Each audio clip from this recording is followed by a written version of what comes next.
welcome back. You're on your Feel Good Breakfast show right here on S3. And my lovely, we are still celebrating Heritage Month, which is why this morning we have brought you an absolute queen. Somebody who is all about making sure that we never ever forget about the Amapondo culture. She's a proudly Mpondo queen and she brings it to the forefront with her music. And more than anything else, she is a queen of storytelling and allowing us to truly not just be enjoying her music, but to really understand where it comes from. Everybody, please let's give her a feel good welcome.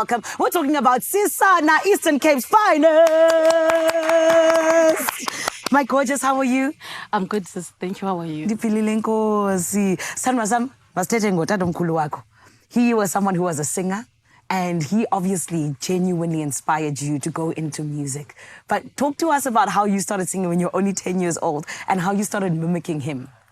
Thank you so much for having me. Of course. Okay, my grandfather was I can say was a musician of that time, though he was not a professional musician. My grandfather would sing when he's in the garden, planting. Remember, back in the days, they were using donkeys and cows. Yes. So I would listen to him from the garden. And sometimes when he's outside, he will take his guitar and play. He used, those tin guitars. Really? For the drum, the drum of oil. The drum of oil. With the strings. Yeah. Yes. They make those guitars back in the days. So my grandfather was playing those ones. And then I would be interested and go and sit next to him and listen to him when he's playing and singing. That's beautiful, Csana. And I also feel like, I think it's such a beautiful story because it allowed South Africa to now have this queen that is Csana, that is breaking boundaries and allowing the Mpondo culture to just live on. I think that's so incredible. And it obviously was your upbringing that allowed you to go in that direction. So, Teta Kuti, about you and now deciding that I want to go and sing. Do you remember the first time you went out into the streets and started singing, and how much money did you make? It was not that much because when you're singing on the street, they will start throwing 5 cents, throwing 20 cents, because some are laughing at you as if like you are siloning or you are mad. Really? And they will tell you that, where do you think you are going with this thing that you are doing? But the first big money that I made it from backpackers. In my hometown, they have backpackers. So I would visit those backpackers and ask for a performance. And maybe if they're having a party, I would say to them, can you please give me a slot, even if you're not gonna pay me, and then I'll just sing without mic or being connected on electronic things. I will just take my guitar and play.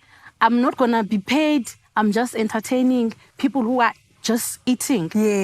But because Ubuntu, people will give you money. White people, because backpackers, most of the time it's white people. Yes. The tourists. I was gonna say coming from outside the country. Yes, coming from outside the country. Whether they understand what you're singing about or they don't, but they will enjoy your music. I love that. They will dance for your music and throw money. Oh, come on. That's how I started to make papers. You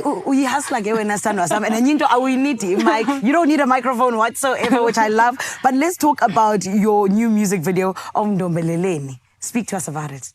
Undombeleleni is a very close song to my heart. It's a spiritual song. It's my true story. Ndombeleleni, it's a song that revives spirit. If I sing Ndombeleleni, you're gonna feel it. Sure. I will feel it myself, and then it takes me back deep spiritually. Also, when I'm on stage performing the song, I don't even feel myself when I'm performing Ndombeleleni. Oh, wow. Because it's a very spiritual song. Yes.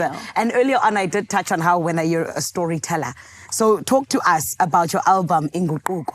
What is it exactly that you're telling with those stories? Inguquko, I named that album My name is Nonguquko, actually. Yes. I'm Nonguquko. Okay. So I named that album Inguquko because I believed that my album is going to change people's lives. Sure. So on the album, it's 50% is Amapondo and 50% Afropop music, which is music that we are hearing now, and traditional music. I made sure that everyone must listen to that album, whether you are young, whether you are old. Beautiful. Yes. Whether you are a spiritual person, you can go to my album, you can listen to ingoma ezivuselela umoya. Come on. If you want to be in church, then you're gonna be there. If you want to ukombelela and ukhenze ugide, it's gonna give you that. If you want to dance, then you're gonna be there. If you 2K, then you're gonna be there. Yeah. This is why we appreciate you, because you're a multifaceted queen, and more than anything else, your voice, it is life-changing. And this is why I can't wait for you to perform for us, Expresso family. I promise you, this is my promise to you. If you stick around, you're about to be blown away by this beautiful woman with the most gorgeous voice that really moves you when you hear it. And it's happening right here on your Feel Good Breakfast Show. Right about now, it's all happening in Cape TZ. AV and Carissa, are you guys still all right that side? What's going down, babies?